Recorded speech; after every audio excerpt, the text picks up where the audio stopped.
সবাই মিলে একসাথে কোথায় যাচ্ছি জানতে চাইলে পুরো ভিডিওটা দেখতে থাকুন। আসসালামু আলাইকুম। হঠাৎ করে আমরা সবাই মিলে প্ল্যান করে ফেলি আমরা এই কড়া দুপুরবেলা কাঁচা আমের ভর্তা খাবো।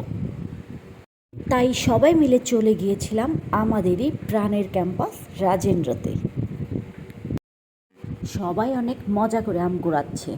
যেহেতু ছোটোবেলায় আমরা গ্রামে থাকার কারণে সবাই মিলে একসাথে আম মাখা খেতে পারতাম, কিন্তু এখন সবার ব্যস্ততার জন্য বেশিরভাগ সময় শহরে থাকা হয়, যার কারণে আমরা সেই ছোট্টবেলার মতো করে আর একসাথে সবাই মিলে আম মাখা খেতে পারি না।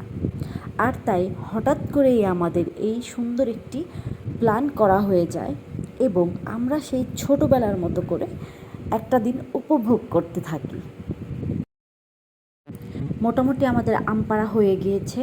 তো এখন আমরা আমাদের যত আম রয়েছে এই সবগুলো আম নিয়ে যাব আম ভর্তা করতে। আমরা আমাদের সব আমগুলো পরিষ্কার করে নিচ্ছি এবং পরিষ্কার করা শেষ হলে আমের খোসাগুলোকে ছাড়িয়ে নিচ্ছি। মোটামুটি সব আমের খোসাই ছাড়ানো শেষ হয়ে গিয়েছে, কিন্তু এদিকে ঘড়িতে প্রায় 2টা বাজে। যেহেতু 2টা বেজে গিয়েছে, এখন আমাদের লাঞ্চের টাইম।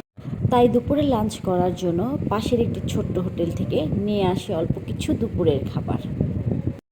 এদিকে আমাদের আম ভর্তাটাও প্রায় রেডি হয়ে গিয়েছে।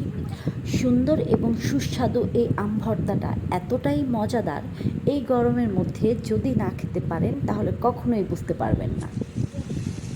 খাওয়া দাওয়া শেষ করে আমরা সবাই সবার মতো করে একটু মজা করতে থাকি। সুন্দর ছিল সব মিলিয়ে আমাদের আজকের দিনটি। আজকের মতো এখানেই সব শেষ। এখন আমরা সবাই মিলে চলে যাব আবার যার যার বাসায়। তো আবার দেখা হবে সবার সাথে নেক্সট কোনো ভিডিওতে। ততক্ষণ আপনারা সবাই ভালো থাকবেন।